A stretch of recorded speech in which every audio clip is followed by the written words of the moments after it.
말씀은 신명기 11장 18절에서 21절까지의 말씀입니다.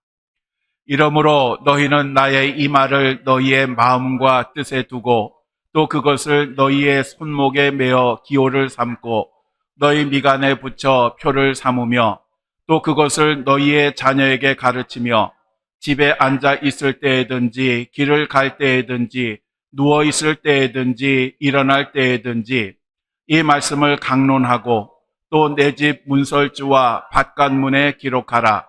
그리하면 여호와께서 너희 조상들에게 주리라고 맹세하신 땅에서 너희의 날과 너희의 자녀의 날이 많아서 하늘이 땅을 덮는 날과 같으리라. 아멘. 예, 자리에 앉아주시기 바랍니다. 오늘은 본문 말씀을 가지고 저희 교회 달력에 있는 다음 세대를 위한 꿈이 있는 교회라는 제목으로 함께 말씀을 나누겠습니다. 요즘 인구 소멸 문제가 사회적, 국가적 문제로 아주 심각하게 대두되고 있습니다. 지방의 경우에는 어린 아이들이 없는 마을이 점점 늘고 있고요. 인구 감소로 인해서 아예 마을이 통째로 없어지는 그러한 마을들도 생겨지고 있습니다. 지금 여러분 그림에서 보시는 것처럼 지금 빨간색으로 표시된 부분은 곧 없어질 수도 있는 그러한 마을인데 우리 한반도에서 얼마나 많은 그런 마을들이 위기에 처해 있는지를 볼 수가 있습니다. 요즘은 서울까지도, 심지어는 인구가 많다는 서울에서도요, 초등학교 입학생이 없어서 문을 닫는 초등학교도 생기고 있습니다. 일본의 경우는요, 2030년도가 되면 3집 중에 1집이 빈집이 된다는 예상도 있습니다. 또 우리나라도 별 예외는 아닙니다. 이러한 영향으로 교회에서도 교회 학교가 점점 축소되거나 사라지고 있습니다. 많은 교회들에서 젊은이들과 어린이들이 사라지고 있습니다. 그래서 이제는 교회 학교가 없는 교회가 점점 많아지고 있습니다. 이러한 현상이 지속된다면 한 세대만 지나면 아마 문을 닫는 교회가 많아질 것입니다. 요즘 젊은이들은 결혼을 선호하지 않습니다. 또 결혼을 한다 할지라도 자녀를 낳으려고 하지 않습니다. 그래서 보통 낳아봐야 하나 아니면 조금 많으면 둘, 보통 청년들이 이렇습니다. 그러다 보니 그 자녀에 대한 그 집착이 얼마나 심한지 모릅니다. 그래서 예전에는 교회를 선택해도 내 마음에 들고 내가 오고 싶은 교회를 선택을 했지만 지금은 본인의 선택이 아니고요, 내 자녀에게 좋은 교회냐, 이것이 선택의 기준이 되고 있습니다. 그래서 교회도 가난한 사람은 가난해지고 부자는 더욱 부유해진다고 하는 양극화 현상이 심해지고 있습니다.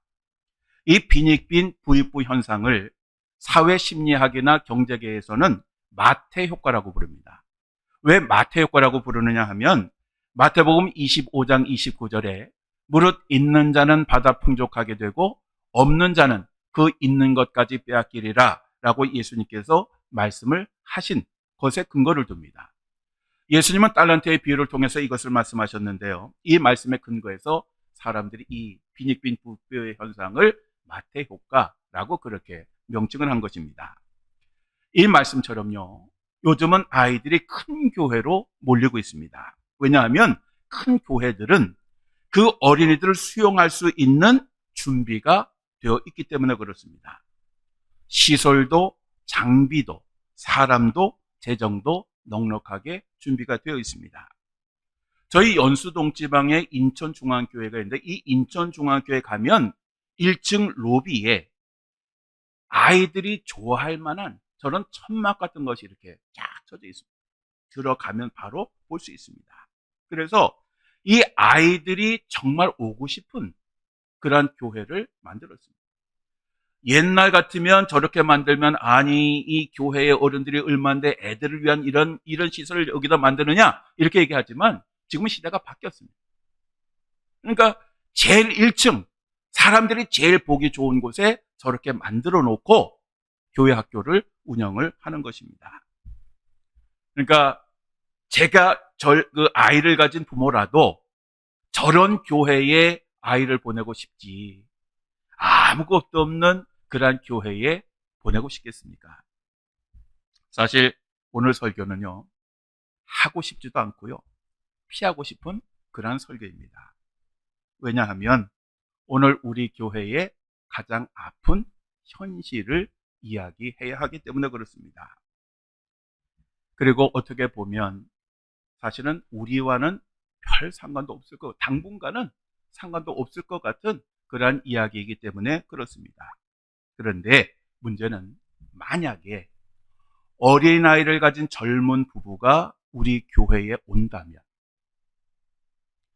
그 부모는 한번 예배를 드리고 나서 우리 교회에 정착을 할까요? 아니면 다른 교회를 찾아갈까요? 부모들이야 문제가 없습니다. 그러나 그 아이들 교육에 대한 그 준비가 없는, 교회 학교가 없는 이 교회에 그 부모가 정착을 하겠습니까? 얼마 전에 한번 말씀드렸지만 저희 지방 내에 한 교회가 교회 학교 무시하고 제대로 운영하지 않다가 결국 교회가 아주 폭삭 망했습니다. 수많은 교인들이 다 떠났고요. 매년 많은 가정들이 새로 들어왔지만 교회 학교 운영하지 않는 것을 보고 다 떠났습니다. 그래서 교회가 200명이 넘던 교회가 50명도 안 되는 교회가 됐습니다. 결국 그래서 이번에 연수 서지방에 있는 교회가 합친 겁니다. 그 합치고 나서 제일 먼저 한 일이 뭐냐 하면요, 교회 학교 예배를 드릴 공간을 준비하는 거예요. 그동안은 다 폐쇄시켜버린 거예요. 주차장도 넓고 그 마을에서 제일 크고, 그래서 사람들이 제일 먼저 오던 교회였는데 그 교회 학교를 제대로 운영하지 못하니까 결국 교회가 폭삭 주저앉게 된 겁니다. 저희 산성교회에 제가 처음 와서부터 지금까지 이 문제를 놓고 늘 고민을 했습니다. 가슴이 늘 답답합니다. 제가 여기 와서 5년 동안 한 번도 속이 시원한 적이 없습니다. 왜냐하면 우리 교인들을 생각하면 너무너무 감사하고 기쁘고 행복합니다. 근데 교회 학교를 생각하면 정말 답이 안 나와요. 아무리 머리를 생각해봐도, 굴려보아도, 뭐 어떻게 해야 되겠다, 뭐 이렇게 교회 학교를 구상을 해도 현실을 보니까 안 되는 겁니다. 그래서 늘 마음속에 만약에 젊은 부부들이 왔을 때, 아이들 데리고 왔을 때 도대체 어떻게 교회 학교를 시작해야 될지, 그리고 그 아이들을 가르칠 교사를 누구를 세워야 될지, 그리고 시설을 어떻게 바꿔야 될지, 그리고 교회 학교를 어떻게 운영해야 될지 늘 이 마음속에 늘 있습니다. 그나마 저희 딸하고 사유가 있을 때에는 그래도 젊은이들이 오면 외롭진 않겠다, 또 어린애들이 오면 같이 시작하면 되겠다 이렇게 싶었는데 얘들이 지방으로 내려가니까 누굴 교사로 세우지? 교사하라고 그러면 할까? 이게 별의별 생각이 다 드는 거예요. 그런데 그렇다고 고민을 안 할 수가 없습니다. 왜냐하면 다음 주라도 젊은 부부가 애들을 데리고 교회에 올 수 있기 때문에 그렇습니다. 만약에 다음 주에 당장 온다면 고민만 하고 있을 수 없잖아요. 그렇다고 다른 교회 가라고도 할 수 없잖아요. 우리가 시작을 해야 되잖아요. 그래서 우리는 비록 지금은 젊은이들도 없고 교회 학교도 없는 그러한 교회지만 언제라도 하나님께서 그러한 가정을 우리 교회에 보내신다면 우리들은 당장 시작할 준비를 해야 돼요. 당황하지 말고 새롭게 시작할 수 있어야 돼요. 모든 것에는 시작이 있습니다. 그런데 시작부터 완벽하게 준비되어 있는 곳은 많지 않습니다. 처음 시작하면요, 다 미숙합니다. 실수도 합니다. 시행착오도 거칩니다. 그래서 좋은 교회 학교가 되는 것입니다. 1780년 7월에 영국에서 아주 신실하게 신앙생활을 하던 평신도 레이크스라고 하는 사람이 있었습니다. 이 레이크스는 범죄와 질병으로 어린아이들이 죽어가는 것을 너무너무 가슴 아파했습니다. 그리고 이렇게 되면 앞으로 이 마을과 영국이 어떻게 될 것인가, 이것을 굉장히 번면을 했습니다. 그래서 이 레이크스는 교도소 개혁 운동을 했습니다. 그런데 이 교도소 개혁 운동을 했는데 교도소를 출소한 사람들이 한 달도 안 돼서 다시 잡혀오는 것을 보고 절망을 하게 됩니다. 그러면서 어릴 때부터 교육을 받지 않으면 이 마을과 나라에는 소망이 없다라고 하는 그러한 결론을 내립니다. 당시 어린아이들은 방치가 되어 있는 상태였습니다. 국가에서도 사회에서도 가정에서도 방치가 되어 있었습니다. 그래서 한 번은 길에서 이 레이크스가 이러한 사회 문제에 대해서 걱정하면서 아주 언성을 높여서 이런 그 안타까운 이야기를 했습니다. 그런데 그때 옆에서 지나가던 어떤 사람이 잠깐 그 사람의 이야기를 듣더니 빈정거리는 소리로 딱 한마디를 합니다. 당신이 해보구려. 근데 그 이야기를 들었을 때에 이 레이크스는 화가 난 것이 아니라 그 사람의 소리가 하나님의 음성으로 들렸어요. 네가 해봐. 그래서 이 레이크스는 자기 집을 개방을 했어요. 그리고 주일학교를 시작을 했습니다. 4명의 교사를 만들었는데 그 사람들에게는 자기 돈으로 차비까지 주면서 이 주일학교를 시작을 했습니다. 이 교육의 내용은 뭐냐? 읽기, 쓰기, 산수, 그리고 성경 공부. 이 4가지를 시작을 했습니다. 이 레이크스는 세수를 하고 오지 않는 애들은 받지 않았습니다. 그러니까 애들이 세수를 하고 깨끗해지기 시작했습니다. 가난해서 누더기 옷을 입고 오는 아이들은 새 옷을 사주었습니다. 그래서 매주 아침 8시부터 저녁 예배 끝날 때까지 하루 종일 이 아이들을 가르쳤습니다. 이러한 주일 학교가 호응을 받기 시작해서 30년 후에는 영국에서 3,000개의 교회가 교회 학교를 운영하게 되었고, 그리고 미국으로 이것이 건너가서 미국의 교회 학교가 시작이 되었고요. 심지어는 미국 학교 교육 제도의 전신이 되었습니다. 이 레이크스는 평생의 목표로 삼은 성경 말씀이 하나 있습니다. 이 성경 말씀은 디모데전서 4장 6절인데 우리 함께 읽겠습니다. 그대가 이런 교훈으로 형제 자매를 깨우치면 그대는 믿음의 말씀과 그대가 지금까지 쫓고 있는 좋은 교훈으로 양육을 받아 그리스도 예수의 좋은 일꾼이 될 것입니다. 아멘. 이 레이크스는 그 자기 자신이 그리스도의 제자가 되는 길은 바로 청소년들 그리고 어린아이들에게 하나님의 말씀을 가르치는 것이다 라고 하는 것을 확신하였고요. 또 이렇게 아이들을 잘 가르치면 그 나라와 국가를 위해서도 기여하는 것이다 라고 확신을 했습니다. 그래서 자기의 평생을 이 주일학교 교육에 바쳤던 것입니다. 오늘 우리 산성교회에 필요한 것이 만약에 하나님께서 우리들에게 어린아이들을 맡기신다면 제가 하겠습니다 라고 나서는 사람입니다. 오늘 그렇지 않아도 이 문제 때문에 우리 변태성 권사님하고 잠깐 얘기를 나눴는데요. 제가 감동을 받았던 게 애 하나 오면 제가 돌보죠. 우리 병 권사님 일은 너무 쉬었잖아요. 근데 그 말씀이요. 오늘 제 설교 내용과 똑같은 거예요. 중요한 거는 우리의 나이, 형편, 경력 아닙니다. 하나님께 쓰임받고자 주님 제가 하겠습니다. 그러면 하나님께서 해주시는 거지. 우리가 뭐 어린이 뭐 박사 학위를 받고 뭐 그거 한다고 교회 학교 잘하는 거 아니잖아요. 그래서 제가 오늘 참 그 감동을 받았는데요. 이제 우리도요. 비록 교회 학교는 없지만 길은 멀어 보이지만 그렇지만 우리는 다음 세대를 위해서 기도를 해야 하고 준비도 해야 하고요. 시작하면 바로 시행할 수 있어야 됩니다.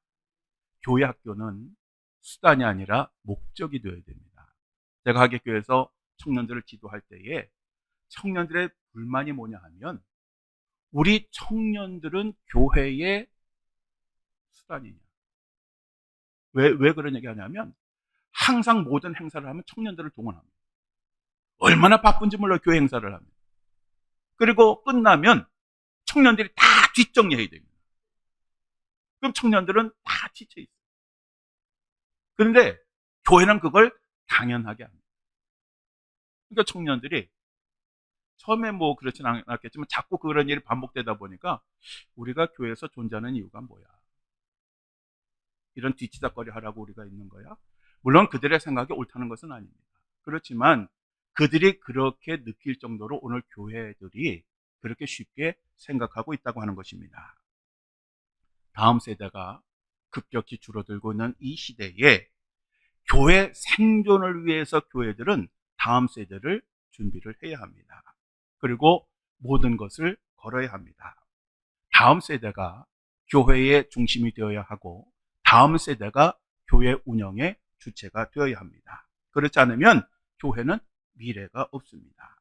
자, 그러면 다음 세대를 위해서 어떤 교회 학교를 꿈을 꾸고 기도하고 준비해야 될까요? 우리가 이것을 바로 알아야 우리가 할 수 있습니다. 자, 그것은 뭐냐? 성령의 능력과 삶의 본으로 하나님의 말씀을 가르쳐야 됩니다. 굉장히 중요한 거예요. 그리고 그래서 다음 세대가 더욱더 하나님을 알고 경외하게 만드는 교회가 되어야 합니다. 상황에 따라서, 조건에 따라서 교회 학교의 모습은 달라질 수 있습니다. 모든 교회가 똑같지 않습니다. 그렇지만 교회 학교의 핵심은 뭐냐 하면 하나님의 말씀이어야 됩니다. 사실 아이들이 오고 싶은 환경을 만들고 아이들이 교회에 오면 아이들을 즐겁게 하는 교육, 아이들이 좋아하는 그런 교육이 아니라 하나님의 말씀을 철저하게 가르쳐야 됩니다. 그동안 한국 교회가요, 열심히는 했는데 이 핵심을 놓쳤습니다. 그동안 많은 교회들이 관심 가졌던 건 뭐냐 하면 얼마나 우리 교회에 애들이 많이 오느냐, 얼마나 박짝박짝 하느냐, 그리고 얼마나 많고 다양한 행사를 통해서 아이들을 즐겁게 하느냐, 여기에 관심이 있었습니다. 그러다 보니까 교회 학교 운영 자체도 핵심인 하나님의 말씀은 놓치고 어떻게 하면 아이들이 즐거워서 교회 더 오게 할 수 있을까, 여기에 집중이 되어 있었습니다. 그러다 보니 하나님의 말씀은요, 그냥 순서 가운데 하나, 여기에 지나지 않았습니다. 여기에 모든 것을 걸지 않았습니다. 자, 오늘 말씀을 우리 현대인의 성경으로 우리 함께 읽겠습니다. 그러므로 여러분은 이 명령들을 마음에 소중히 간직하고 또 이것을 여러분의 손과 이마에 매달아 항상 기억하십시오. 그리고 여러분은 이것을 여러분의 자녀들에게 가르치고 집에 있을 때나 길을 갈 때나 잠자리에 들 때나 아침에 일어날 때나 이것에 대하여 항상 이야기하고 또 여러분의 집 문기둥과 문에 이 말씀을 기록해 두십시오. 그러면 천지가 없어지지 않는 한 여러분과 여러분의 자손들은 여호와께서 여러분의 조상들에게 약속하신 땅에서 길이 복을 누리며 살게 될 것입니다. 아멘.